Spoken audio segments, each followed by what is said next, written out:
16. Leaders demand a miraculous sign. One day the Pharisees and Sadducees came to test Jesus, demanding that he show them a miraculous sign from heaven to prove his authority. He replied, "You know the saying, red sky at night means fair weather tomorrow. Red sky in the morning means foul weather all day.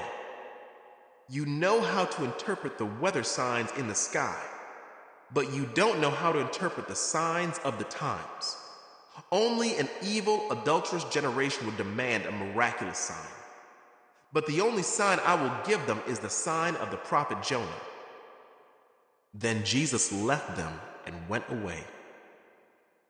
Yeast of the Pharisees and Sadducees. Later, after they crossed to the other side of the lake, the disciples discovered they had forgotten to bring any bread. "Watch out," Jesus warned them. "Beware of the yeast of the Pharisees and Sadducees." At this, they began to argue with each other because they hadn't brought any bread. Jesus knew what they were saying, so he said, "You have so little faith. Why are you arguing with each other about having no bread? Don't you understand even yet? Don't you remember the 5,000 I fed with 5 loaves, or the baskets of leftovers you picked up? Or the 4,000 I fed with 7 loaves and the large baskets of leftovers you picked up?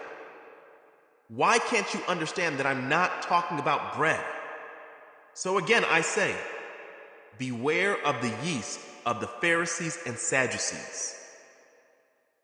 Then at last they understood that he wasn't speaking about the yeast in bread, but about the deceptive teaching of the Pharisees and Sadducees.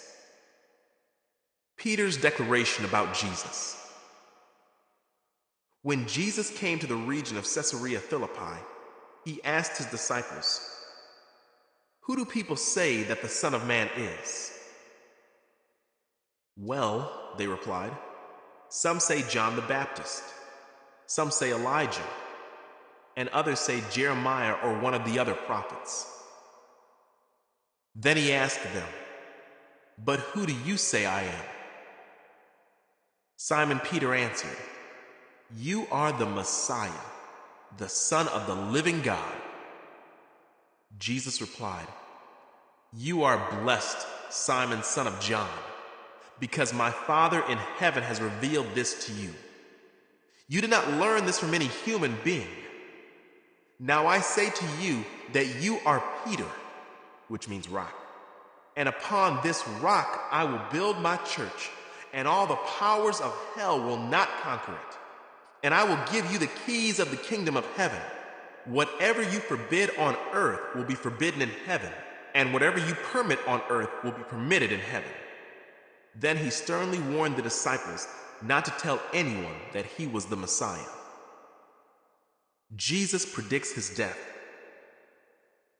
From then on, Jesus began to tell his disciples plainly that it was necessary for him to go to Jerusalem, and that he would suffer many terrible things at the hands of the elders, the leading priests, and the teachers of religious law. He would be killed, but on the 3rd day he would be raised from the dead. But Peter took him aside and began to reprimand him for saying such things.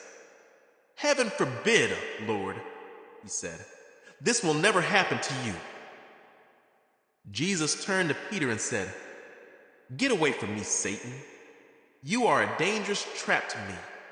You are seeing things merely from a human point of view, not from God's." Then Jesus said to his disciples, "If any of you wants to be my follower, you must give up your own way, take up your cross, and follow me. If you try to hang on to your life, you will lose it. But if you give up your life for my sake, you will save it. And what do you benefit if you gain the whole world but lose your own soul? Is anything worth more than your soul? For the Son of Man will come with his angels in the glory of his Father, and will judge all people according to their deeds. And I tell you the truth, some standing here right now will not die before they see the Son of Man coming in his kingdom."